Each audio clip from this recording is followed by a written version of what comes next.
নমস্কাৰ ND24 চাই থকাৰ বাবে আপোনাক ধন্যবাদ।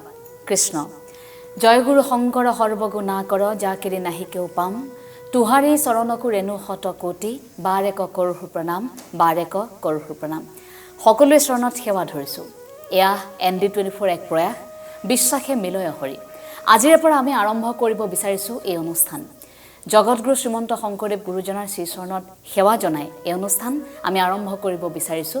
আমাৰ এক উদ্দেশ্য, আমাৰ এক লক্ষ্য, আধ্যাত্মিকতাৰে আপোনাৰ প্ৰতিটো দিন আৰম্ভ হওক।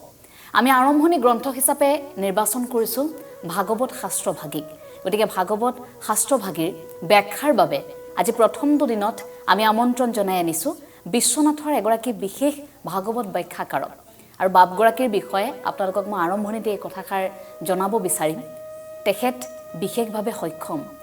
ভাগৱতৰ এটা আখৰো এই ব্যক্তিগৰাকীক কোনো দিন কেতিয়াও দেখা নাই, অথচ ভাগৱতৰ প্ৰায়সমূহ অধ্যায় তেখেতৰ কণ্ঠস্থ আছে। খুব সুন্দৰকৈ পাঠ কৰিব পাৰে, ব্যাখ্যা কৰিব পাৰে। আৰু সেইগৰাকী হৈছে বিশ্বনাথৰ বিনীত বৰা বাপ। লগতে বিশ্বনাথৰ বিনীত বৰা বাপৰ সৈতে তেখেতৰ পিতৃ দেবেন বৰা বাপ আজি আমাৰ সৈতে আছে। দুয়োগৰাকী আমাৰ সৈতে আছে, আৰু এগৰাকী আছে, আৰু তেখেত হৈছে আমাৰ ND24 গুৰু আসনৰ পৰা যিহেতু এই অনুষ্ঠানটি আমি আৰম্ভ কৰিছোঁ, আমাৰ ND24 গুৰুগৃহৰ নামঘৰীয়া বাপ, অৰ্থাৎ তেখেত হৈছে অমল চাংমাই। গোটেই অনুষ্ঠানটিত তেখেত থাকিব আমাৰ সৈতে। অমল চাংমাই বাপ, দেবেন বৰা বাপ আৰু বিনীত বৰা বাপ, লগতে আমি সকলোৱে মিলি এই অনুষ্ঠানটি আৰম্ভ কৰিব বিচাৰিছোঁ। আহক বিশ্বাসে মিলয় হৰিৰ প্ৰথম খণ্ডলৈ আমি আগবাঢ়োঁ ভাগৱত শাস্ত্ৰভাগীৰ প্ৰথম স্কন্ধৰ প্ৰথম অধ্যায়লৈ। এয়া বিনীত বৰা বাপ।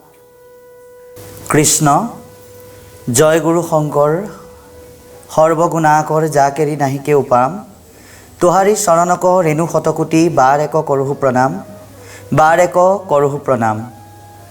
পৰম ভক্তিভাজন বিভিন্ন অঞ্চলৰ পৰা এই আধ্যাত্মিক ৰস অধীৰ আগ্ৰহেৰে ল'বৰ কাৰণে উৎসুকতাৰে বাট চাই থকা সাধু সমস্ত আই সমস্ত আমি আপোনালোকক জনাবলৈ পাই সুখী হৈছোঁ আৰু বৰ আনন্দিত হৈছোঁ যে অসমৰ অন্যতম কেন্দ্ৰ ND24 এই অনুষ্ঠানে সমাজ তথা জাতিক সুন্দৰকৈ গৰিমামণ্ডিতভাৱে গুৰুজনাই আগবঢ়াই দিয়া যি কৃষ্ণ সংস্কৃতিৰ আধ্যাত্মিক গভীৰতম ভাৱ, তাক বাস্তৱায়িতা কৰিবৰ কাৰণে, বাস্তৱত ৰূপ দিবৰ কাৰণে প্ৰথমবাৰৰ কাৰণে তেৰা সমস্তই ভাগৱতৰ প্ৰথম স্কন্ধৰ পৰা দ্বাদশ স্কন্ধলৈকে ধাৰাবাহিকভাৱে পাঠ আৰু পৰ্যালোচনাৰ এটি কাৰ্যসূচী হাতত লৈছে। এটি সুন্দৰ অনুষ্ঠানৰ যোগেদি বিশ্বাসে মিলয় হৰি। আৰু এই অনুষ্ঠানভাগী আজি প্ৰথম পদক্ষেপ প্ৰথম স্কন্ধ ভাগৱতৰ পাঠ আৰু পৰ্যালোচনা তেৰা সমস্তই আগবঢ়াবৰ কাৰণে আমাৰ দৰে এজন অকিঞ্চনক সন্মানীয় অসমৰ এগৰাকী উজ্জ্বল নক্ষত্ৰ তথা নিৰ্ভীক নিৰপেক্ষ সাংবাদিকতাৰ লগত জড়িত আই মাতৃ এঞ্জেলা চাংমাই আইগৰাকীৰ যোগেদি আমাক আমন্ত্ৰণ কৰি এই আসনত উপবিষ্ট কৰাই ভাগৱতৰ পাঠ আৰু পৰ্যালোচনাৰ কাৰ্যসূচী হাতত ল'বৰ কাৰণে এই পৰ্যায়ত আমাক আজ্ঞা দিছে। তাতকৈ আমি বিশেষভাৱে আকৰ্ষিত হৈছোঁ, এই কথাখিনি কৈ ল'বই লাগিব। কেৱল ভাগৱত পাঠ আৰু পৰ্যালোচনাৰ এই কাৰ্যসূচীতেই তেৰা সমস্ত সীমাবদ্ধ থকা নাই। আমি যদিও বাহ্যিক দৃষ্টিৰে এই চিৰবিনন্দীয়া পৃথিৱীখন নেদেখোঁ, কিন্তু মনৰ দৃষ্টিৰে আহি ইয়াত সোমোৱাৰ লগে লগে সন্মুখত গুৰু আসন ভাগ প্ৰতিষ্ঠিত হৈ আছে, এয়া আমাৰ অন্তৰ দৃষ্টিয়ে ইতিমধ্যে উপলব্ধি কৰিছে। আৰু তাক ভাবি আনন্দিত হৈ পৰিছোঁ যে এটা দূৰদৰ্শন কেন্দ্ৰ হৈ গুৰু আসনৰ ব্যৱস্থাৰে এক সুন্দৰ আধ্যাত্মিক ব্যৱস্থাপনাৰে যি তেৰা সমস্তই কৃষ্ণ সংস্কৃতিক সুন্দৰকৈ সমস্ত মানৱৰ কল্যাণ আৰু নিৰ্মলতাৰ কাৰণে কৰ্ম কৰিছে। গুৰু ধৰ্ম বহনত যি ব্যৱস্থা গ্ৰহণ কৰিছে তেৰা সমস্তক আমি আন্তৰিক ধন্যবাদ আৰু কৃতজ্ঞতা এই সুযোগতে জনোৱাৰ লগতে আমাক আমন্ত্ৰণ কৰি অনা চাংমাই আইগৰাকী সেৱা নিবেদন কৰিছোঁ। সন্মুখত এই অনুষ্ঠান পৰিচালনা কৰা সন্মানীয় চিৰপূজ্য গুৰু সদৃশ নামঘৰীয়া প্ৰভুজনা আৰু আমাৰ লগতে আমাক সুন্দৰকৈ পৰিচালনা কৰি লৈ অহা আমাৰ পিতৃদেৱো আসনত বহি আছে। গতিকে এই দুজন সাধুৰূপে আজি এই অনুষ্ঠানত প্ৰতিষ্ঠিত হৈ থাকিব। আপোনালোকক এই সুযোগতে আমি চিনাকি কৰিও দিছোঁ আৰু আপোনালোকৰ মাজত তেখেতসকলৰ কথা প্ৰকাশ কৰি আমি জয়তে আজি এই ভাগৱত পাঠ আৰু পৰ্যালোচনাৰ মাজলৈ আমি সোমাই যাম।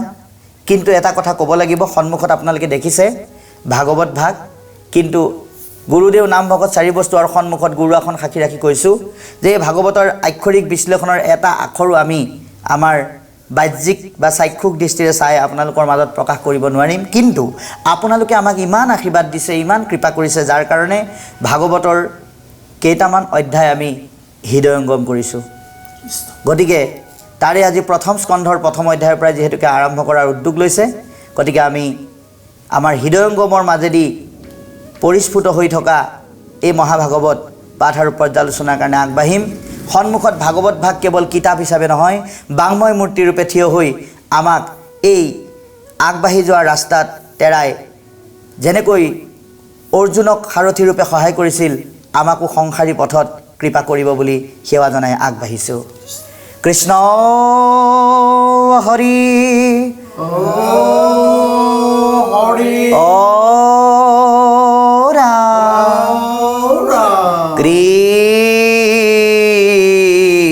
কৃষ্ণ শংকৰ গুৰু হৰি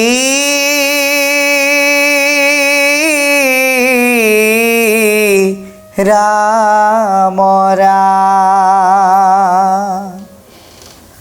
হৰি ৰাম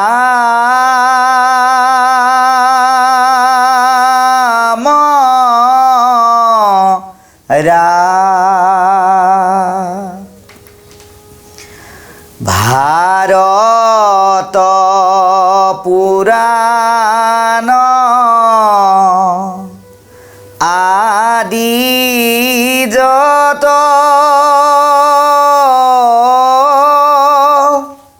প্ৰকাশ কৰয় নানা মত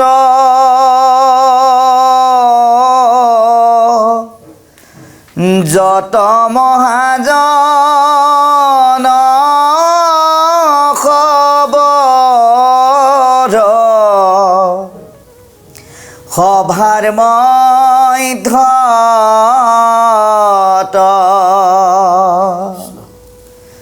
পৰময়ানন্দ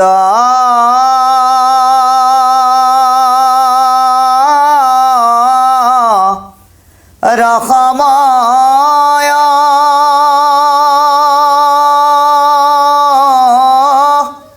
কোটি সূৰ্য সম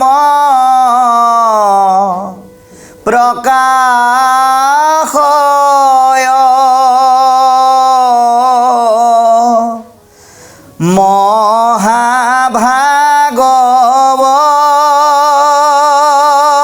মহাভাগৱত নুহন্ত যাবে বেকত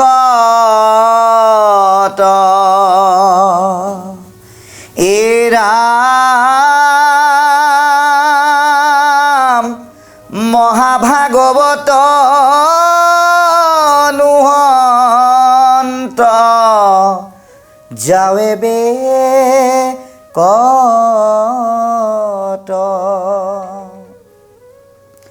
ও নমো ভগৱতে বাসুদেৱায় জন্মাদৈস্যায়তো অন্নয়া ইতৰতসৰ্থেষ অভিজ্ঞসৰা তেনে ব্ৰহ্মহিদ যদি কবৈ মুহন্তি অচ্ছুৰয় তেজুবাৰিমিদং যথা বিনিময় মাত্ৰা ত্ৰিসৰ্গু অমৃষা ধন্না সেনা সদাত নিরস্তকুহকং সত্যং পরম ধীমহি ধর্ম পূজিত কৈ তব অত্র পরম নির্মত চরণং শতং वेदं वास्तवमत्र वस्तु शिवादं त्रापत्रयोन्मूलनं श्रीमद्भागवत महामुनि कृते किंबा परैरीश्वर सद्दुहिदवरुद्धते अत्र कृतिभिः सुभितत्क्षणात् निगमा कल्पतरुर्गलितं फलं सुखमुखद्र अमृतं द्रव संयुतं प्रियत भागवत रसमालयं महुअहु रसिका भुवि भावुका हरि राम राम प्रियत भागवत रसमालयं महुअहु रसिका भुवि भावुका हरि राम राम। भागवत प्रथम स्कंध मंगलाचरण पद एरा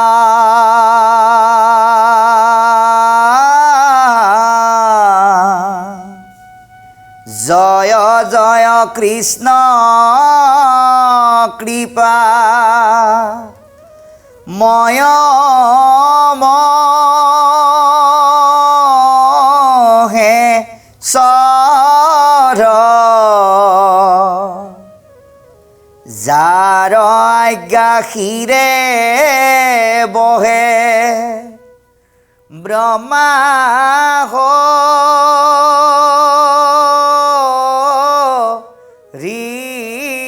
हर एरा मत्स्य कूर्मयादि अंश अवतार जार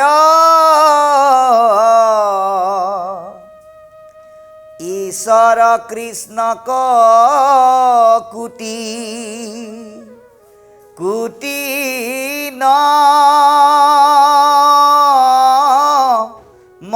नमस्कार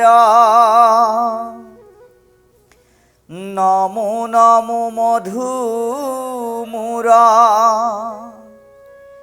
रिपुम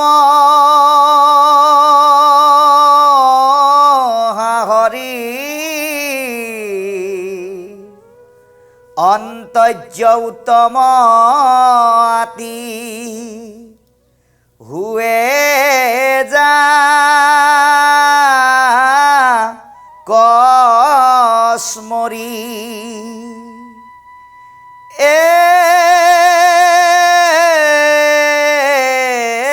राम समस्त जगत उद्धार रकजार नाम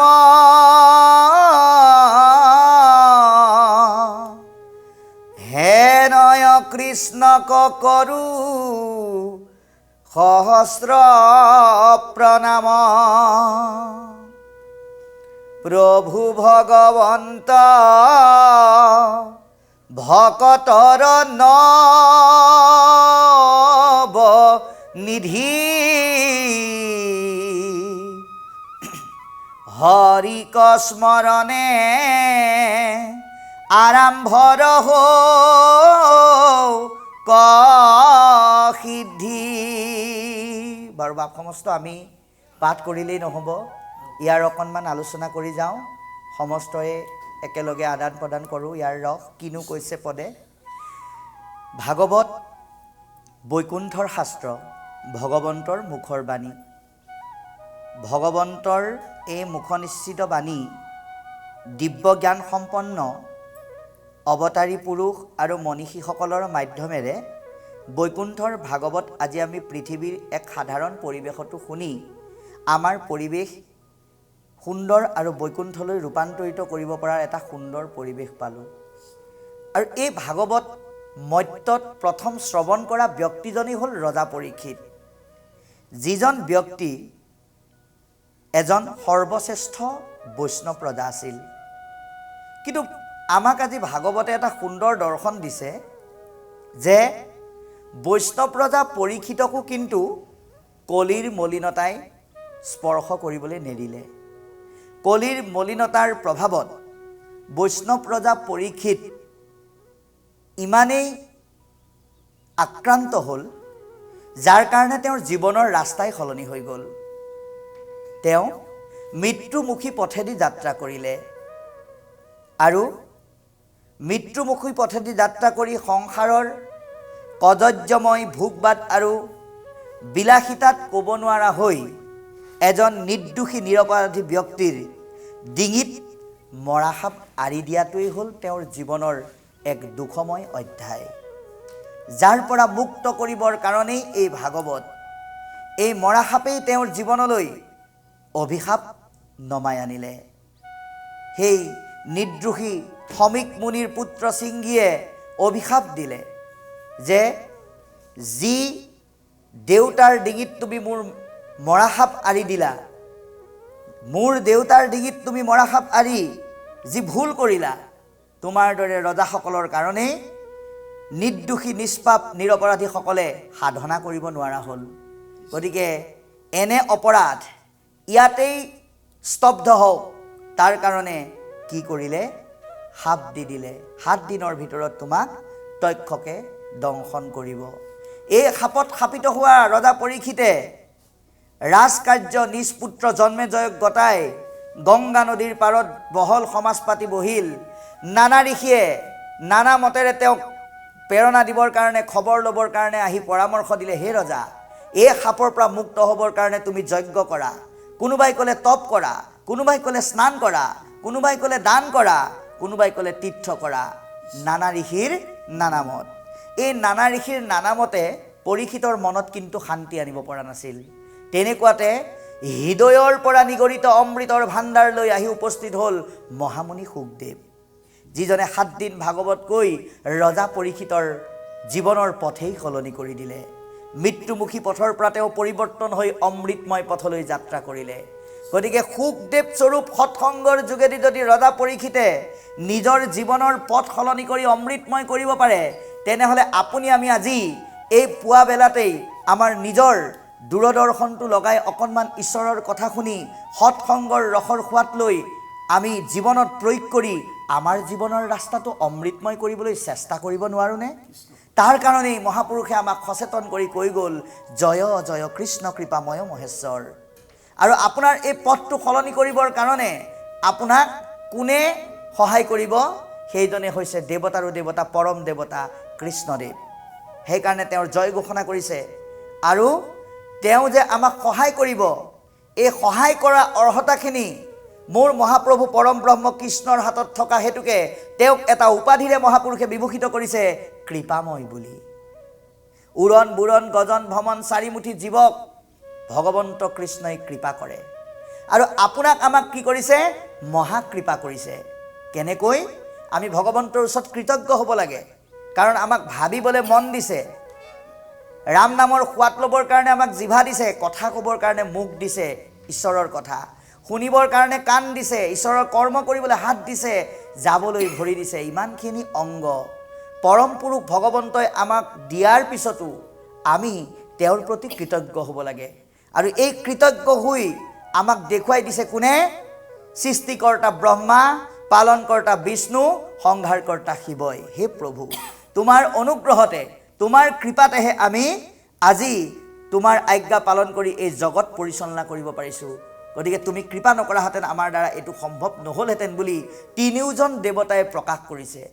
গতিকে ভগৱন্তই কৰা সহায়ৰ কৃতজ্ঞতা যদি তিনিজন দেৱতাই দিব পাৰে, আপুনিও আমিও তেওঁক অকণমান কৃতজ্ঞতা জনাব লাগে। কৃতজ্ঞতা মানে কি? বেলেগ একো নহয়, আমি তেওঁৰ নাম ল'লেই তেওঁক কৃতজ্ঞতা জনোৱা হয়। গতিকে আমি ঈশ্বৰৰ নামমুখী হ'ব লাগে। ঈশ্বৰক নামৰ দ্বাৰা আমি কৃতজ্ঞতা জনাব লাগে। হে প্ৰভু, তুমি আমাক এই সুন্দৰ দেহাটো দি তোমাৰ কৰ্ম কৰিবৰ কাৰণে যি কৃপা কৰিছা। কাৰণ চাওক, আজি ভগৱন্তই যদি কৃপা নকৰে তেতিয়াহ'লে আপোনাৰ দেহটো দেহতেই থাকিব, জীৱ গুচি গ'লে আপোনাৰ দেহৰ কোনো এটা অংগই কোনো কাম কৰিব নোৱাৰিব। এইখিনি কৃপা ভগৱন্তই কৰি আছে। মনক ভবাইছে, মুখক কোৱাইছে, কাণক শুনাইছে, হাতক কৰাইছে, ভৰিক জোৱাইছে ইত্যাদি কৰ্ম এয়া তেওঁ কৰি আছে। গতিকে আমাক সেইকাৰণে এটা উপাধি লগত মহাপুৰুষে চিনাকি কৰাই দিছে। কি বুলি কৈছে? তেওঁক মহেশ্বৰ বুলি কৈছে। মহান আত্মাৰ গৰাকী, যি নিজৰ পৰম ব্ৰহ্মযুক্ত ভাৱনাৰ যোগেদি সমস্ত জগত আৰু সমস্ত জীৱক কি কৰি থাকে? মহান গুণৰ দ্বাৰা পৰিচালনা কৰি থাকে। সেইকাৰণে তেওঁ মহেশ্বৰ। যাৰ আজ্ঞা শিৰে বহে ব্ৰহ্মা হৰি হৰ। সেইকাৰণে তেওঁৰ আজ্ঞা, ভগৱন্তৰ আজ্ঞা তিনিওজন দেৱতাই আখৰে আখৰে পালন কৰে। এটা ডাঙৰ কথা। তিনিওজন দেৱতাই যদি ভগৱানৰ আজ্ঞা আখৰে আখৰে পালন কৰে, আমি পালন কৰিব লাগে নে নালাগে? এইখিনিতেই বহুতে প্ৰশ্ন কৰে। কি বুলি? যে তেওঁলোকে ঈশ্বৰক লগ পাইছিল কাৰণে ঈশ্বৰে কোৱাটো শুনি পেলাই পালন কৰিছিল। আমিতো লগ পোৱা নাই, কিন্তু আমিও লগ পাইছোঁ। আমি যে ঈশ্বৰক লগ পাইছোঁ, আমি লগ পোৱাটো আমি উপলব্ধি কৰিব জনা নাই। কাৰণ কলিযুগত তেওঁ শংখ চক্ৰ গদা পদ্ম লৈ কাৰো সন্মুখত আহি নবহেই। তেওঁ আমাৰ মাজত কলিযুগত কি ৰূপত বহি আছে? বাংময় মূৰ্তি ৰূপত বহি আছে।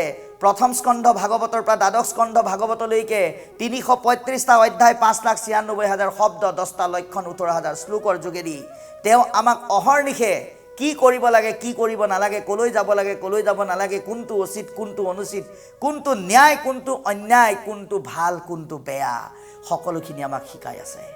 কেৱল আমি এই বাংময় মূৰ্তি বুলি ভাগৱত ভাগক কেৱল গ্ৰন্থ বা কিতাপ বুলি নাভাবি, ভগৱন্তৰ অনন্য শব্দ ব্ৰহ্ম মূৰ্তি বুলি ভাবি ইয়াৰ কাষ চাপি এই গুণসমূহক আমি আহৰণ কৰিব লাগে। আৰু তাক ব্যৱহাৰিক জীৱনত যদি পালন কৰোঁ, তেতিয়া ব্ৰহ্মা বিষ্ণু শিৱই ঈশ্বৰৰ আজ্ঞা পালন কৰা আৰু আপুনি আমি তেওঁৰ আজ্ঞা পালন কৰাৰ মাজত কোনো পাৰ্থক্য নাথাকিব। কাৰণ চাওক, পৰম পুৰুষ ভগৱন্তই কেৱল জগতৰ কল্যাণৰ কাৰণে আৰু জীৱৰ মংগলৰ কাৰণে এবাৰ নহয়, দুবাৰ নহয়, ২৪ বাৰ অৱতাৰ লৈছিল। আৰু এই ২৪ বাৰ অৱতাৰ লোৱাৰ মুখ্য অৱতাৰ আছিল 10টা। এই 10 অৱতাৰক মান্যতা কৰি মৎস্য কুৰ্মৰ নামাংকনৰ যোগেদি মহাপুৰুষে সমস্ত অৱতাৰক নমস্কাৰ জনাইছে। মৎস্য কুৰ্ম আদি অংশ অৱতাৰ যাৰ, যিজন পৰম ব্ৰহ্মই বিভিন্ন ৰূপত অৱতাৰ ধাৰণ কৰি জগতৰ জীৱসমূহক ৰক্ষা কৰিছিল, উদ্ধাৰ কৰিছিল, কৃপা কৰিছিল, সেই পৰম পুৰুষ ভগৱন্তৰ চৰণত কোটিবাৰ নমস্কাৰ জনাইছোঁ বুলি কৈছে। নমো নমো মধুমূৰ ৰিপু মহাহৰি, অন্তৰ্য উত্তম আতি হুৱে জাকস্মৰি। সেইজন ভগৱন্তক মহাপুৰুষে নমস্কাৰ জনাইছে, যিজন ভগৱন্তই অৱতাৰ লৈ কেৱল জীৱকুলক সাত্বিক জ্ঞান আৰু নিৰ্গুণ উপাসনাৰ পৰম ব্ৰহ্মৰ তাত্ত্বিকতাকেই প্ৰকাশ কৰা নাছিল। তেওঁৰ শুদ্ধ চিন্তা আৰু তেওঁ মহিমামণ্ডিত প্ৰভাৱৰ যোগেদি দুষ্ট দৈত্যসমূহক তেওঁ দমন কৰিছিল। তাৰ ভিতৰত ইয়াত উল্লেখ কৰিছে মধু দৈত্য আৰু মূৰ দানৱ। যেনেকৈ ভগৱন্তই মধু দৈত্য, মূৰ দানৱৰ দৰে নানান দৈত্যক দমন কৰি সন্তসকলক এক সুন্দৰ ঈশ্বৰৰ ৰস আহৰণ কৰিব পৰা পৰিৱেশ প্ৰদান কৰি কৃপা কৰিছিল, এতিয়া আপুনি আমিও বৰ্তমান সময়ত ভগৱন্তৰ নামৰ যোগেদি আপোনাক আমাক ঈশ্বৰৰ স্থানলৈ আহিবৰ কাৰণে যিবোৰ মধু দৈত্য, মূৰ দানৱ সদৃশ আমাৰ আসুৰিক ৰিপুৱে বাধা প্ৰদান কৰে, সেই ৰিপুসমূহক আমি নামৰ যোগেদি দমন কৰিব লাগিব। এই পৰমাৰ্থিক তত্ত্ব আজি আমাক ভাগৱতে বুজাইছে। যদি আমি এই দেহ আৰু মনক নামমুখী হোৱাৰ ক্ষেত্ৰত বাধা দিব পৰা ৰিপুসমূহক দৈত্য বুলি ভাবিয়ে যদি আমি দমন কৰিব পাৰোঁ, তেতিয়াহ'লে নামৰ যোগেদি উদ্ধাৰ নোপোৱাৰ কোনো কথাই নাই বুলি কৈছে। কাৰণ অন্তৰ্য উত্তম হোৱে বুলি কৈছে। নামে কেতিয়াও কোনো ধৰণৰ বাছ বিচাৰ নকৰে, শ্ৰেণী বিভাজন নকৰে, অন্তৰ্য সকলেও উত্তম পথ প্ৰাপ্ত কৰিব পাৰে। সেইকাৰণে লিখিছে, সমস্ত জগত উদ্ধাৰক যাৰ নাম, হেনয় কৃষ্ণক কৰোঁ সহস্ৰ প্ৰণাম। যাৰ নামে সমস্ত জগতক উদ্ধাৰ কৰে, সেই নামৰ স্ৰষ্টা, সেই নামৰ দ্ৰষ্টা, সেই নামৰ গৰাকী পৰম ব্ৰহ্মৰ চৰণত মহাপুৰুষে হাজাৰবাৰ প্ৰণিপাত জনাইছে। প্ৰভু ভগৱন্ত ভকতৰ নৱনিধি, হৰিক স্মৰণে আৰম্ভ ৰহৌক সিদ্ধি। ভগৱন্ত ভকতৰ কাৰণে নৱনিধি বুলি কৈছে। নৱনিধি মানে কি? নিধি মানে ৰত্ন, নৱ মানে নতুন। অৰ্থাৎ আমি বাহ্যিক জীৱনত যেনেকৈ সোণ ৰূপৰ ৰত্ন পালে আমাৰ মনলৈ আনন্দ আহে, ঠিক তেনেকৈ আমি ভকতৰ সংগ কাষ চাপিলে আমি কি পাওঁ? ৰামকৃষ্ণ নামৰ ৰত্ন পাওঁ। গতিকে এই ৰামকৃষ্ণ নামৰ ৰত্নই আমাৰ জীৱনৰ সৎকৰ্মবিলাক সিদ্ধি হোৱাত সহায় কৰে। আৰু এই পথত যাত্ৰা কৰিবলৈ হ'লে তেনেধৰণৰ আত্মিক ৰত্নৰে নিজৰ দেহতকৈ আত্মাৰ অংশক অলংকৃত কৰিবলৈ হ'লে আমি কি কৰিব লাগিব? তেওঁৰ নাম স্মৰণৰ দ্বাৰাই সৰ্বকাৰ্য সিদ্ধি পথত অগ্ৰসৰ হ'ব লাগিব বুলি কৈছে। বাৰু যি কি নহওক, ইয়াৰ পিছৰ পদে কি কয় চাওঁচোন বাৰু। এৰা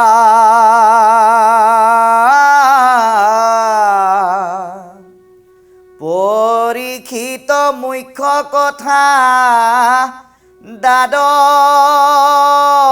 স্কন্ধৰ কৃষ্ণৰ চৰণে ভনে কিংকৰ কৃষ্ণৰ প্ৰথম স্কন্ধৰ পৰা দ্বাদশ পৰ্যন্তে কহিলা ৰাজাত মহা মুনীন্দ্ৰ মহন্তে এৰাম সংক্ষেপ কৰিয়া উধাৰিয়া তাৰসাৰ শংকৰে ৰচিলা কৃষ্ণ চৰিত্ৰ প্ৰয়াৰ। কৃষ্ণ এয়া কৈছে যে প্ৰথম স্কন্ধৰ পৰা দ্বাদশ পৰ্যন্তে কহিলা ৰাজক মহা মুনীন্দ্ৰ মহন্তে। গতিকে এই ভাগৱত প্ৰথম স্কন্ধৰ পৰা দ্বাদশ স্কন্ধলৈকে ভাগৱত প্ৰকাশ কৰি আমাক কৃপা কৰিছে ৰজা পৰীক্ষিতক মাধ্যম কৰি। সেইকাৰণে আগত এটা বৰ ধুনীয়া কথা কৈ গ'ল যে পৰীক্ষিত মুখ্য কথা দ্বাদশ স্কন্ধৰ কৃষ্ণৰ চৰণে ভনে কিংকৰ কৃষ্ণৰ। গতিকে চাওক, আজি ভাগৱতে কেৱল নিৰ্দিষ্ট সীমাবদ্ধতাৰ মাজত থাকি সংক্ষিপ্ত মনোভাৱেৰে, সীমিত মনোভাৱেৰে কোনোবা এটা জাতি, কোনোবা এটা ধৰ্মক গুৰুত্ব দিয়া নাই, সমস্তকে গুৰুত্ব দিছে, যিটো মহাপুৰুষৰ যোগেদি স্পষ্ট হৈ উঠিছে। ইয়াত এটা শব্দ পালোঁ আমি, কি পালোঁ? যে পৰীক্ষিত মুখ্য কথা দ্বাদশ স্কন্ধৰ, অৰ্থাৎ মৃত্যুমুখী পথৰ যাত্ৰী ৰজা পৰীক্ষিতক কেন্দ্ৰ কৰি, মুখ্য কৰি প্ৰকাশিত এই 12 স্কন্ধ ভাগৱত কৃষ্ণৰ চৰণে ভনে, অৰ্থাৎ ভনে মনে কোৱা। আমাৰ নেপালী ভাই ভনীসকলকো ইমান সুন্দৰকৈ মহাপুৰুষে এক কৰিবৰ কাৰণে, সমস্ত জাতি ধৰ্ম বৰ্ণ নিৰ্বিশেষে একতাৰ এনাদৰেৰে বান্ধিবৰ কাৰণে কি সুন্দৰ শব্দৰ আশ্ৰয় লৈছে এবাৰ মন কৰক।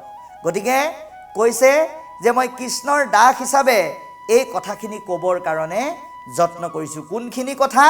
প্ৰথম স্কন্ধৰ পৰা দ্বাদশ পৰ্যন্তে, অৰ্থাৎ 1 পৰা 12লৈকে কহিলা ৰাজাক মহা মুনীন্দ্ৰ মহন্তে, মৃত্যুমুখী পথৰ যাত্ৰী ৰজা পৰীক্ষিতক শুকমুনি মহন্তই যিখিনি কথা প্ৰকাশ কৰিলে, সেই কথাখিনিকে প্ৰকাশ কৰিবলৈ আগবাঢ়িছোঁ বুলি এই প্ৰথম স্কন্ধৰ বিশ্লেষণ কৰোঁতা মহাপুৰুষ কৃপালু শ্ৰীমন্ত শংকৰদেৱ গুৰুজনাই প্ৰকাশ কৰিছে।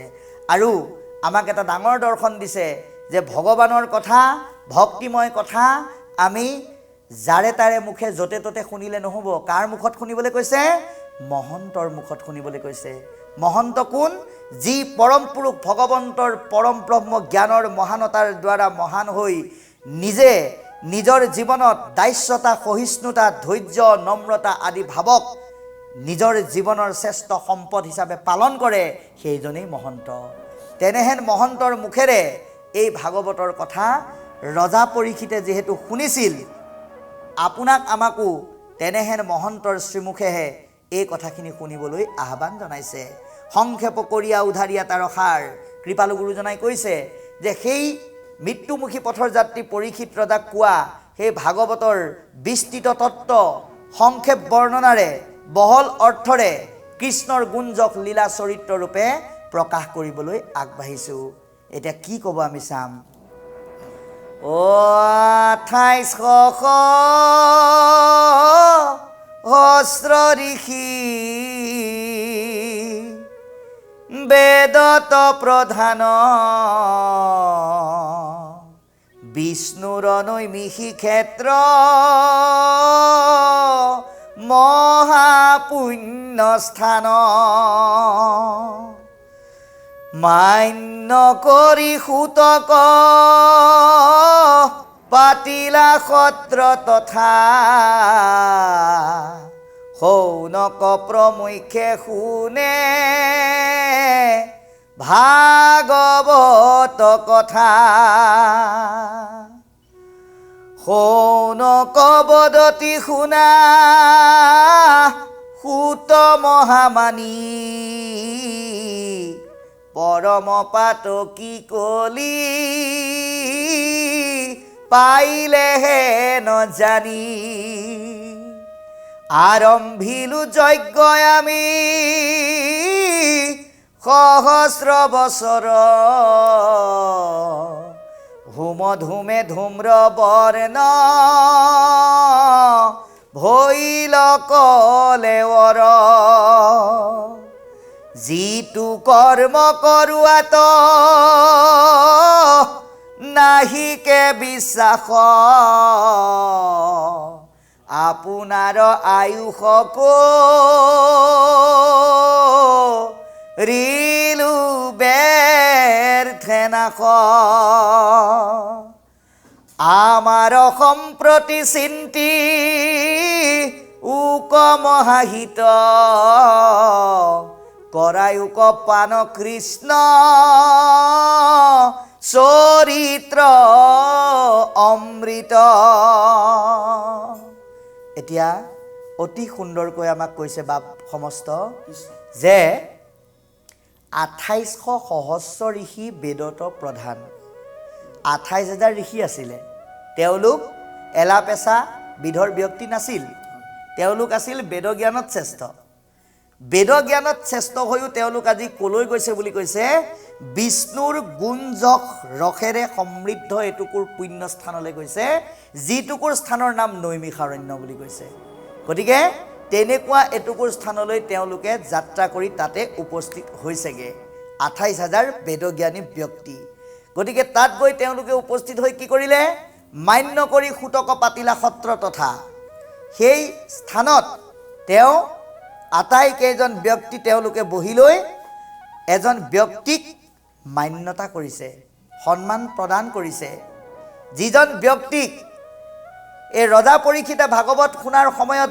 য'ত ৬০,০০০ ব্যক্তি উপস্থিত আছিল তাত যিজন ব্যক্তিক কেৱল বৰ্ণ বৈষম্যতাৰ কাৰণে সোমাবলৈ দিয়া নাছিল যিজনে গোটেই ভাগৱত কণ্ঠাগত কৰিছিল যাৰ নাম উগ্ৰসবাসুত উগ্ৰসভা মানে হৈছে যাৰ শ্ৰৱণ শক্তিটো অতি তীক্ষ্ণ যাক এবাৰ কোৱাৰ পিছত আৰু দুনাই ক'ব নালাগে তেনেকুৱা এজন ব্যক্তিক মান্যতা কৰি ২৮,০০০ ঋষিয়ে তেওঁক সেই স্থানৰ অধিকাৰ পাতিছে ক'ত পাতিছে নৈমিষাৰণ্যত এতিয়া আমি এই কথাটো প্ৰত্যেকেই উপলব্ধি কৰিব লাগিব কেনেকৈ আপুনি আমি হয়তো জীৱন্ত কালত নৈমিষাৰণ্যলৈ যাব নোৱাৰোঁ সেই ভাগৱত শুনা সেই স্থানলৈ হয়তো আমাৰ যোৱাৰ সৌভাগ্য নঘটে কিন্তু আমি নৈমিষাৰণ্য ইচ্ছা কৰিলে আমাৰ নিজৰ কৰ্মৰ দ্বাৰা আমাৰ নিজৰ স্থানতেই পাতিব পাৰোঁ কেনেকৈ পাতিব পাৰোঁ যেনেকৈ কৃপালু সাধু সমস্তই ভগৱন্তৰ গুণ ৰস সমৃদ্ধ সত্যৰ সন্ধান কৰি মিছাবিলাকক য'ত সম্পূৰ্ণ নৎসাত কৰে সেই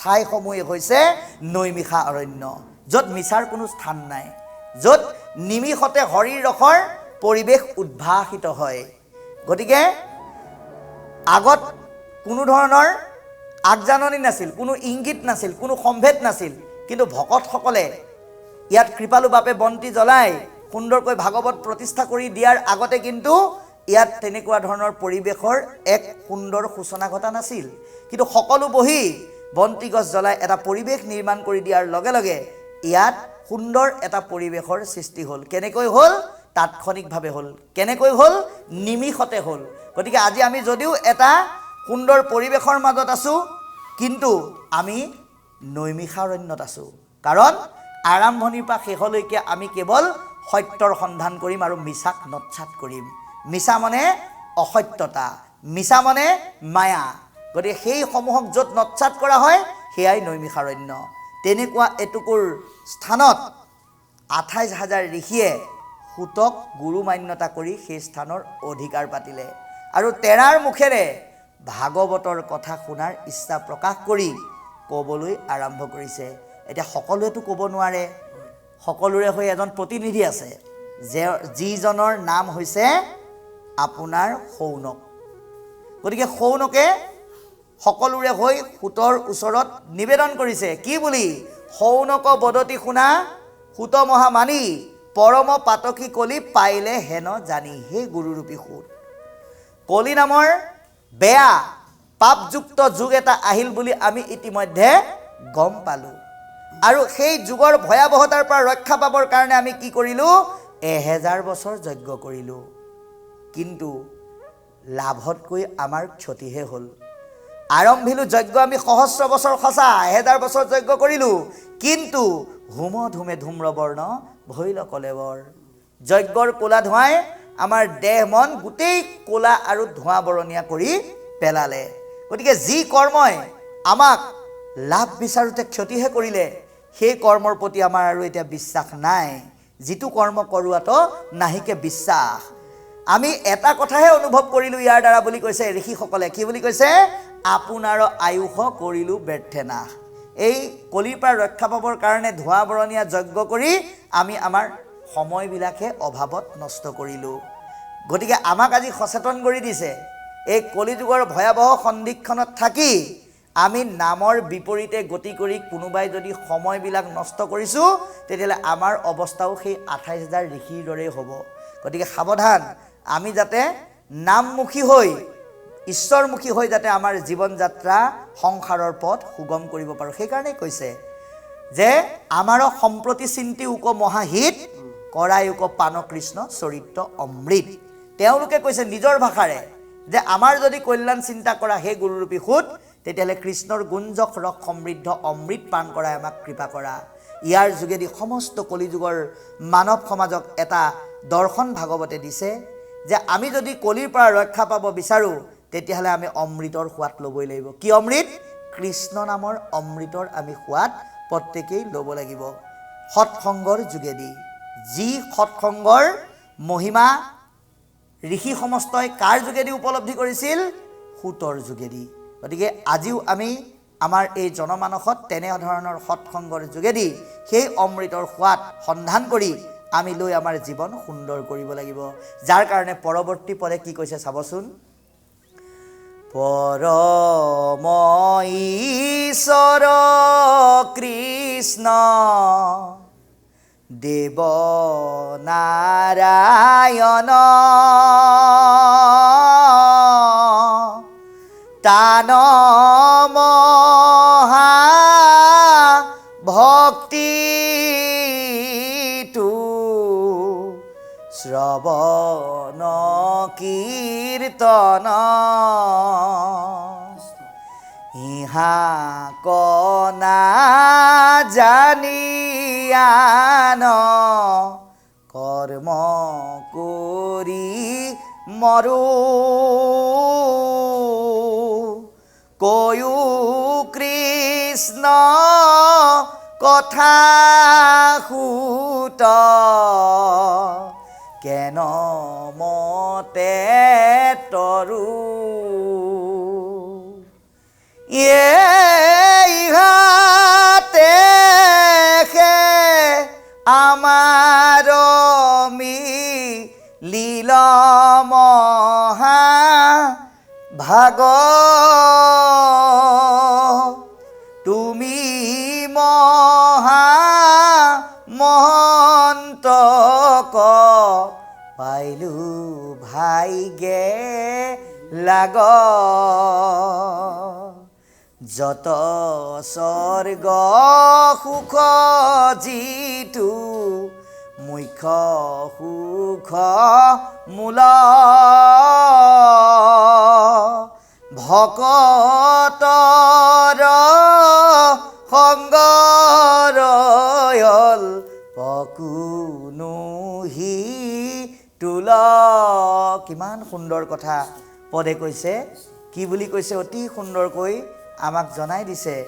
কি বুলি? পৰম ঈশ্বৰ কৃষ্ণ দেৱ নাৰায়ণ, পৰম ব্ৰহ্ম পৰম দেৱতা শ্ৰেষ্ঠ দেৱতা নাৰায়ণ যি কৃষ্ণৰূপেও অৱতৰিত হৈছিল তেৰাক আমি সন্তুষ্ট কৰিব পৰা পথটোৰ নামেই হৈছে ভক্তি আৰু এই ভক্তিময় পথেৰে তেওঁক সন্তুষ্ট কৰিব পৰা প্ৰণালীটোৰ নামেই হৈছে শ্ৰৱণ আৰু কীৰ্তন শুনিব লাগিব আৰু গাব লাগিব বুলি কৈছে ঈশ্বৰৰ কথা শুনিব লাগিব অন্তঃকৰণে গাব লাগিব মনেৰে উপলব্ধি কৰি সূক্ষ্ম চিন্তাৰে উপলব্ধি কৰি তাক শ্ৰৱণ কীৰ্তনত মনোনিৱেশ কৰিব লাগিব বুলি কৈছে এতিয়া ২৮,০০০ ঋষিয়ে স্বীকাৰ কৰিছে ইহাক নাজানি আন কৰ্ম কৰি মৰো এতিয়া আন কৰ্মবিলাক কাৰ কাৰণে কৃষ্ণ কথা শ্ৰৱণ কীৰ্তনেই সংসাৰ পথৰ শ্ৰেষ্ঠ পথ এই কথা নজনাসকলৰ কাৰণেহে আন কৰ্ম জনাসকলৰ কাৰণে কিন্তু নহয় সেইকাৰণে কৈছে যে কৈও কৃষ্ণ কথা সুত কেনমতে তৰো আমি ভাগৱত কিয় শুনিব লাগে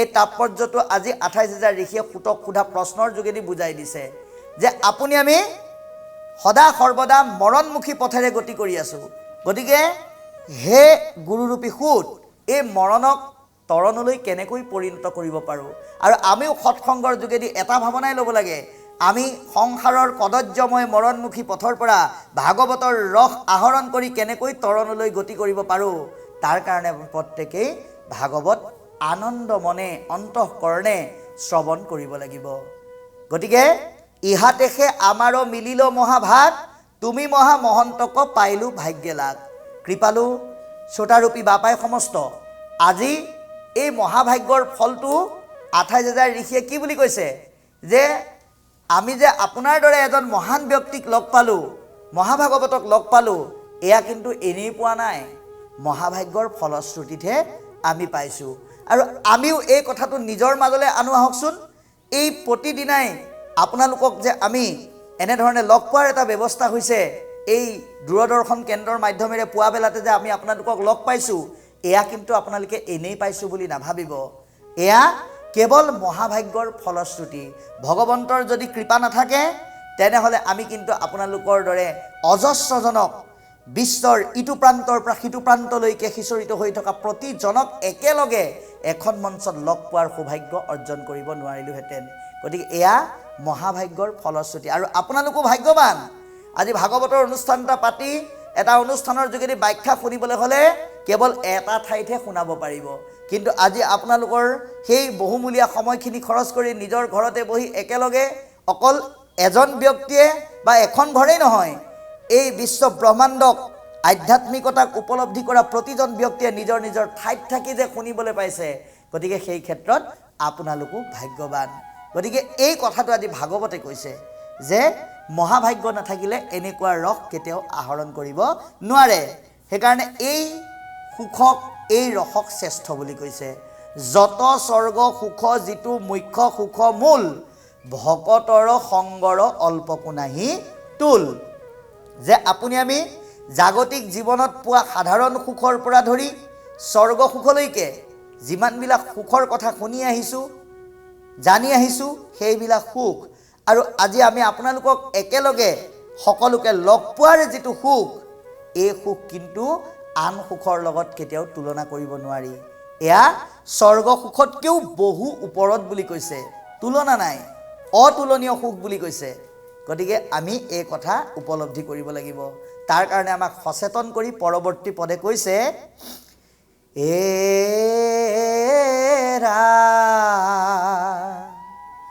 আকাশে সঞ্চৰে ৰবি ৰথ যেন বায়ু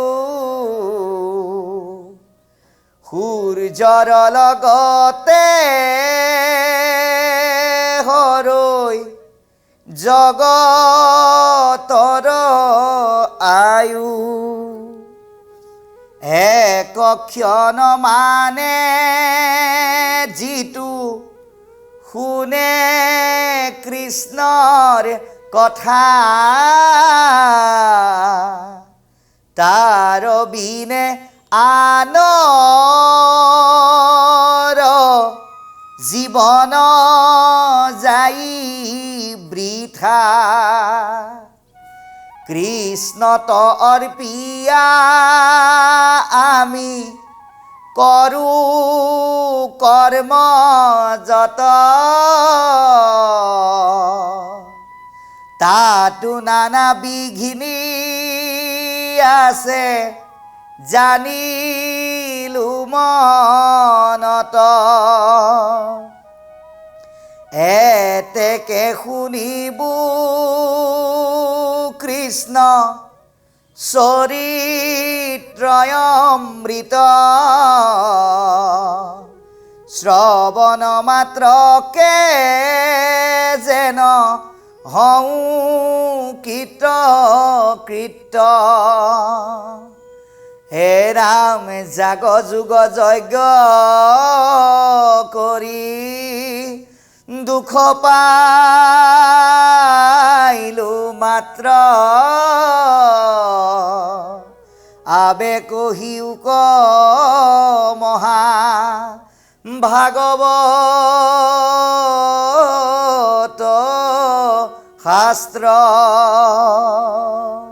এতিয়া আমাক কৈছে কৃপালু বাপ সমস্ত যে আকাশে সঞ্চৰে ৰবি ৰথ যেন বায়ু সূৰ্যৰ লগতে হৰৈ জগতৰ আয়ু গতিকে এই জগতত থকা সমস্ত জীৱৰ আয়ুস নিতৌ হৰণ হৈ গৈ আছে কমি কমি গৈ আছে কিহৰ সহায়ত আমি যদি চাওঁ বাহ্যিকভাৱে যদি চাওঁ তেতিয়াহ'লে এটা সূৰ্য যদি আমি আত্মা দৃষ্টিৰে চাওঁ কিন্তু দুটা সূৰ্য কেনেকৈ আমাক মহাপুৰুষে কৈছে কৃষ্ণ সূৰ্য বুলি গতিকে এই কৃষ্ণ সূৰ্যই আপুনি আমি দেখি থকা সূৰ্যটোক শক্তি নিদিয়াহেঁতেন ই কেতিয়াও পোহৰ দিব নোৱাৰিলেহেঁতেন গতিকে এই সূৰ্যৰ পোহৰত কৃষ্ণৰ সূৰ্যৰ পোহৰত আৰু বাহ্যিক দিশত আমি দেখা সূৰ্যৰ পোহৰত আপোনাৰ আমাৰ জীৱনৰ আয়ুস ৰেখা নিতৌ কমি কমি গৈ আছে আজি আমি এই যিটো দিন পালোঁ কাইলৈ আজিৰ দৰে ৰাতিপুৱা দুপৰীয়া আবেলি সকলো হ'ব কিন্তু আজিৰ দিনটো আমি আৰু জীৱনত নাপাওঁ এনেকৈ সূৰ্যৰ পোহৰে আমাৰ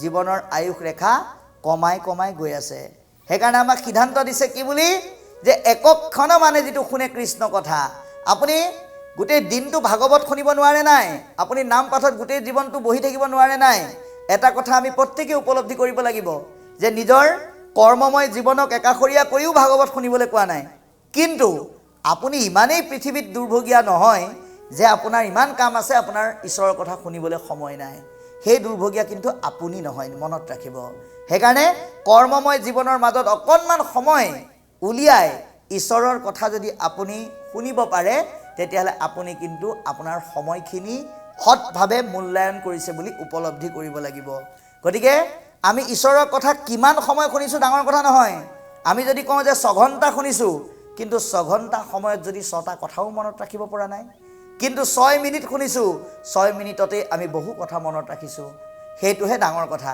সময় কিমান দিছে সেইটো কথা নহয় কেনেকৈ শুনিছে সেইটোহে ডাঙৰ কথা সেইকাৰণে কৈছে হে ৰাজীৱ শ্ৰেষ্ঠ মানৱ এটা ক্ষণ হ'লেও ঈশ্বৰৰ কাৰণে দি ঈশ্বৰৰ কথা শুনিবলৈ যত্ন কৰা যি সেইকণ সময়ো কৃষ্ণৰ কাৰণে দিব পৰা নাই সেইজন ব্যক্তিৰ জীৱন কিন্তু বৃথা অভাৱত নষ্ট হৈ যায় বুলি আমাক সিদ্ধান্ত দিছে গতিকে তেনে দুৰ্ভগীয়া যাতে আমি নহওঁ সেইকাৰণে কৈছে কৃষ্ণত অৰ্পিয়া আমি কৰো কৰ্ম যত তাতো নানা বিঘ্নি আছে জানিলো মনত এইটো বৰ ডাঙৰ কথা ক'লে বা কি কৈছে কৃষ্ণত অৰ্পণ কৰি কৰা কৰ্ম বোলে বিঘ্নিযুক্ত হৈ যায় কেনেকৈ হয় চাব আপুনি কৃষ্ণতে অৰ্পণ কৰিছে কিন্তু মনত আছে অহংকাৰ কি বুলি বোলে মই নাম গাম মই পাঠ কৰিম মই ব্যাখ্যা কৰিম মই সকলো কৰিম গতিকে মোৰ কাৰণেতো 100 মানুহ ৰৈ থাকিব মই গ'লেহে আৰম্ভ হ'ব এনেকুৱা মনত অহংকাৰ লৈ পেলাই যদি আমি এটা নালাগে গোটেই হাজাৰী ঘোষাখনৰ যদি 100টা ঘোষা গায়ো ভগৱন্তক অৰ্পণ কৰোঁ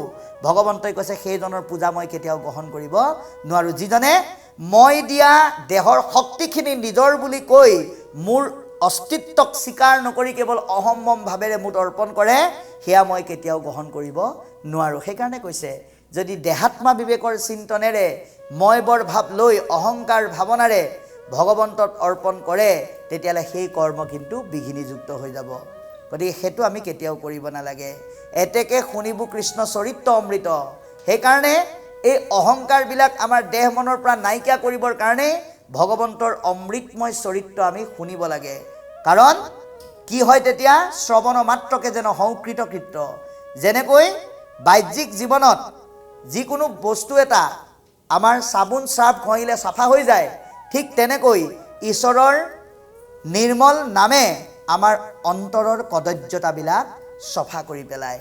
সেইকাৰণে ইয়াক আমাক ল'বৰ কাৰণে আহ্বান জনাইছে, এই অমৃতৰ স্বাদ ল'বৰ কাৰণে আমাক বাৰে বাৰে আহ্বান কৰিছে, যাতে আমি আমাৰ সময় আৰু জীৱনৰ কৃতকাৰ্যতা আমি লাভ কৰিব পাৰোঁ। সেইকাৰণে 28,000 ঋষিয়ে স্বীকাৰ কৰিছে, জাগ যুগ যজ্ঞ কৰি দুখ পাইলোঁ মাত্ৰ, আবে কহি উকমহা ভাগৱত শাস্ত্ৰ, যে হে গুৰুৰূপী সুত, জাগ যুগ যজ্ঞ কৰি সুখ বিচাৰোঁতে আমি দুখহে পালোঁ। সেইকাৰণে শ্ৰেষ্ঠ আত্মাবাদী সুখৰ সন্ধান কৰোঁতা মহাভাগৱতৰ মহাজ্ঞান কৈ আমাক কৃপা কৰা, এই বুলি নিবেদন কৰিছে। তাৰপিছত কৈছে,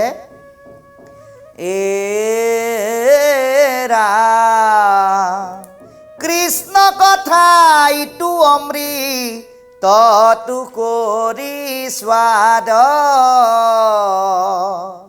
শুনো সুত সুক পৰি ক্ষিতৰ সংবাদ, হে ৰাম যাৰ ঘোঁৰা চলে আতি আকাশৰ পথে, সসাগৰা পৃথিৱী যি নীলায় একেৰথে, হে ৰাম জম্বুদ্বীপ পতি পৰীক্ষিত মহাবীৰ,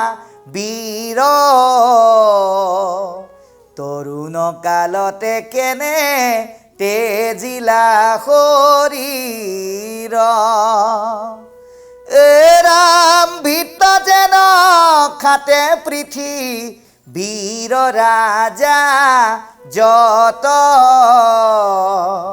কৃষ্ণৰ ভকত এন্তে মহাভাগৱত, এ ৰাম হৰি স্মৰি কৰিলা কি মতে তনু ত্যাগ, কহিও তাহান জন্ম সুত মহাভাগ, বিষ্ণু বৈষ্ণৱৰ কিঞ্চিতে কুনাহি ভেদ, দুইৰো কথা কৰে পাত কৰস্কন্ধ ছেদ, এ ৰাম এতেকে শুনিবো আমি ভকত চৰিত্ৰ,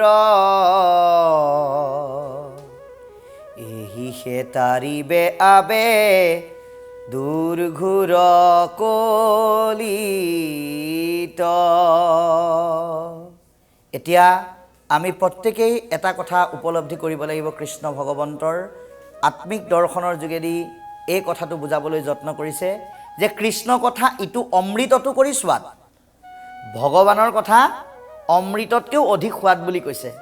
শুনো সুত সুক পৰীক্ষিতৰ সংবাদ, হে গুৰুৰূপী সুত, এই অমৃতময় সোৱাদ নিহিত হৈ থকা মহামুনি শুকদেৱ আৰু পৰীক্ষিতৰ যি বিষয়বস্তু, যি সংবাদ, যি বাৰ্তা, সেয়া আমি শুনিবলৈ উৎসুক হৈ আছোঁ।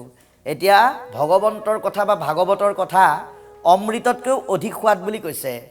অমৃততকৈও অধিক সোৱাদ মানে এই ৰস লাভ কৰিলে আমি কি পাওঁ? অমৰত্ব লাভ কৰিব পাৰোঁ। অৰ্থাৎ আমি নমৰাকৈ নাথাকোঁ, সকলো এদিন এই সংসাৰৰ পৰা যাবই লাগিব, যিটো পথৰ নাম মৃত্যু। কিন্তু ভাগৱতৰ ৰসে আমাক ইমানেই কৃপা কৰে, যাৰ কাৰণে আমি মৃত্যুক আনন্দৰে গ্ৰহণ কৰিব পাৰোঁ বা মৃত্যুৰ সন্মুখীন হ'ব পাৰোঁ। ৰজা পৰীক্ষিতে 7 দিন ভাগৱত শুনাৰ পিছত তেওঁ যে মৰিম এই কথালৈ থকা যি ভয় সম্পূৰ্ণৰূপে নাশ কৰি দিলে, অমৰত্ব আনি দিলে। গতিকে আমিও যদি ভাগৱত অন্তঃকৰণেৰে সুন্দৰ চিন্তাৰে যদি শ্ৰৱণ কৰোঁ, তেতিয়াহ'লে আমি সাহসেৰে মৃত্যুৰ সন্মুখীন হ'ব পাৰিম। মৃত্যু এটা আনন্দ উৎসৱ বুলি আমি উপলব্ধি কৰিব পাৰিম। গতিকে যি জ্ঞানে আমাক মৃত্যুৰ সন্মুখীন হ'বৰ কাৰণে অমৃত প্ৰদান কৰে, সেয়াই হৈছে কৃষ্ণমুখী ভগৱত জ্ঞান। সেইকাৰণে ইয়াক অমৃততকৈ অধিক সোৱাদ বুলি কৈ মহা পৰীক্ষিত ৰজা আৰু মহামুনি শুকদেৱৰ সেই বাক্যখিনি শুনিবলৈ ইচ্ছা প্ৰকাশ কৰিছে। কি বুলি কৈছে? যাৰ ঘোঁৰা চলে আতি আকাশৰ পথে, যিজন ৰজাই শশাগৰা পৃথিৱী জয় কৰিবৰ কাৰণে 7টা ঘোঁৰাযুক্ত ৰথত উঠি জয় যাত্ৰা কৰিবলৈ আগবাঢ়িছিল। শশাগৰা পৃথিৱী যিজন ৰজাই জয় কৰিছিল, জম্বুদ্বীপপতি পৰীক্ষিত মহাবীৰ, যিজন ৰজাই জম্বুদ্বীপৰ 61 ৰজা হৈছিল। গতিকে তৰুণ কালতে কেনে তেজিলা শৰীৰ, তেওঁ ইমান কম বয়সত কেনেকৈ এই দেহ ত্যাগ কৰিলে, এই বিষয়ে আমাক কোৱা। ভিত্ত যেন খাতে পৃথিৱীৰ ৰাজা যত, কৃষ্ণৰ ভকত এন্তে মহাভাগৱত। অন্য দ্বীপৰ ৰজাসকলে পৰীক্ষিত ৰজাক দেখিলে নিজকে ভিত্ত বুলি মান্যতা কৰি পৰীক্ষিত ৰজাক সন্মান প্ৰদৰ্শন কৰি সেৱা জনায়। সেইজনেই মহাভাগৱত ৰূপী পৰীক্ষিত ৰজা। গতিকে তেওঁ ইমান মহাভাগৱত গুণসম্পন্ন হোৱাৰ পিছতো ভগৱন্তক স্মৰণ কৰি কেনেকৈ এই দেহ কিয় ত্যাগ কৰিব লগা হ'ল ইমান কম বয়সতে।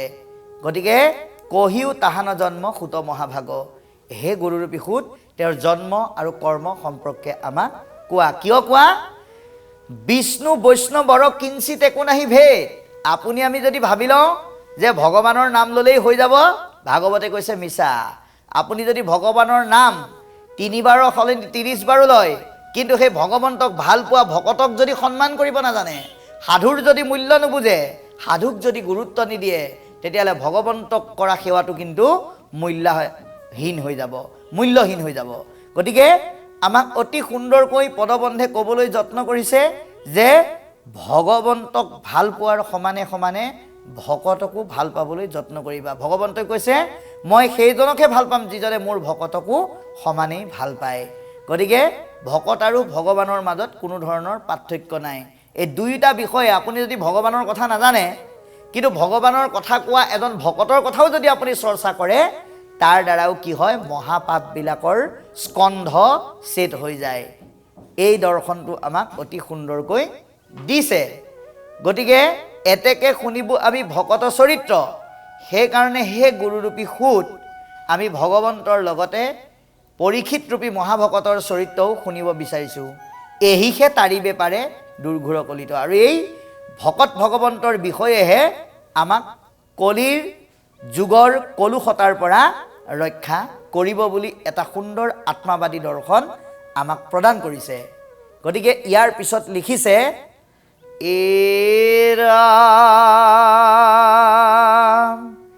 দেৱৰ দুৰ্লভ সুক মুনি মহাভাগ কি মতে পাইলন্ত পৰি খিতে তাংক লাগ বৈকুণ্ঠৰ শাস্ত্ৰ ইটো বেদান্তৰু তত্ত্ব 7 দিনে কৈলা সিটো মহাভাগৱত কিহেতু ৰাজা কয়াসি দংশিলে তক্ষকে পাইলা গতি ভাগৱত শ্ৰৱণ মাত্ৰকে বৈষ্ণৱৰ বিতান্ত সু নিবে ইচ্ছা আছে কহিও কহুতয়ান কথা শুনো পাছে। গতিকে আমাক অতি সুন্দৰকৈ পদবন্ধে ক'বলৈ যত্ন কৰিছে। কি বুলি কৈছে যে দেৱৰো দুৰ্লভ সুক মুনি মহাভাগ।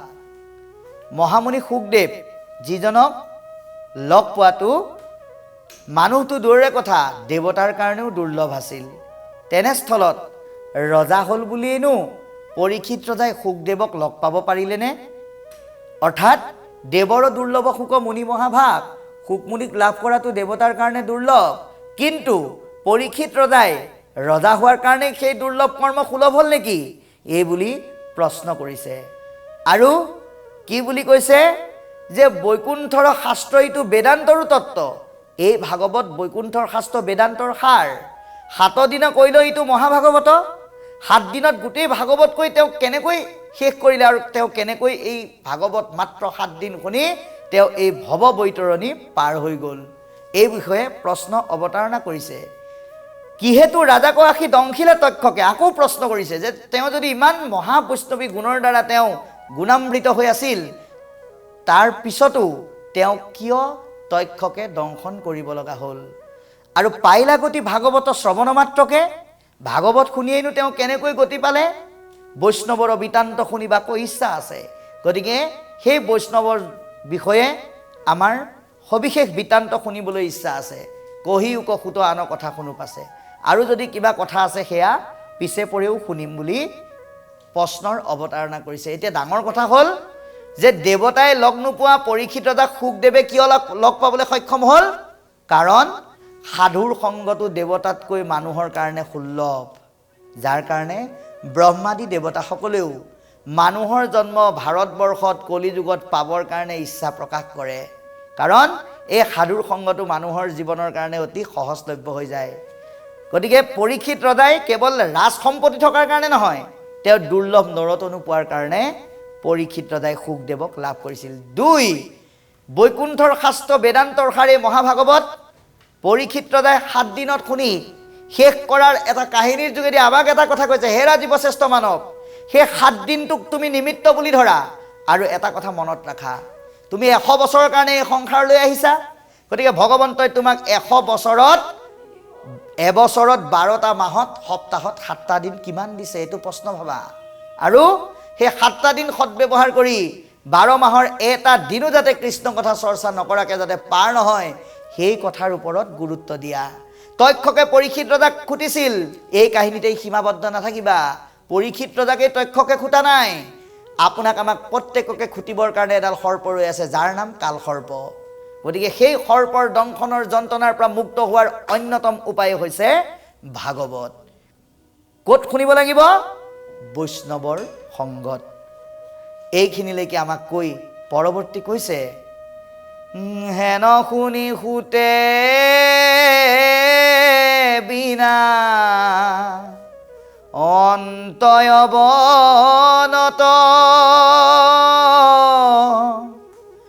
আমি অকুলীন হেন আছিল মনত, তোমাষাৰ প্ৰশ্নে ভৈলো আজি সি পবিত্ৰ,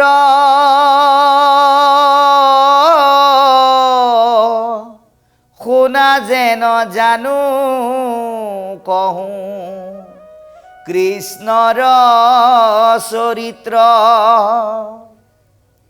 সাৱশেষে কথা কোনে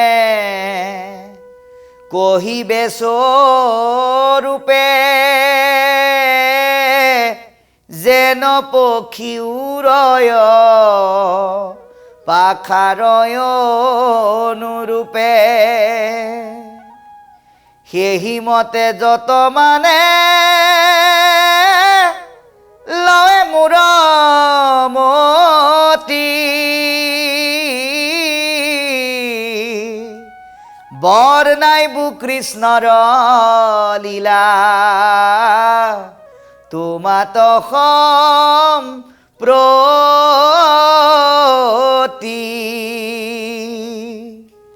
গ্ৰাম্য কথা পথনে লীন হুৱৈ বাণী, তাক শুদ্ধ কৰা কৃষ্ণ কথা কব খানি, কৃষ্ণ চৰিত্ৰত মোৰ মহা লাভ আছে, কৃষ্ণৰ কীৰ্তনে জাতি অজাতি নবাছে, বৈকুণ্ঠৰ শাস্ত্ৰ ইটো মহাভাগৱত,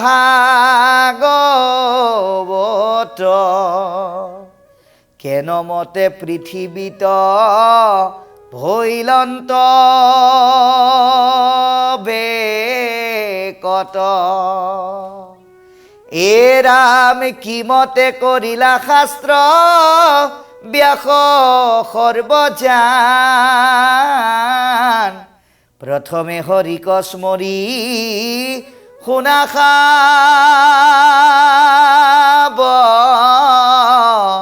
ধান ৰাম ৰাম হৰি ৰাম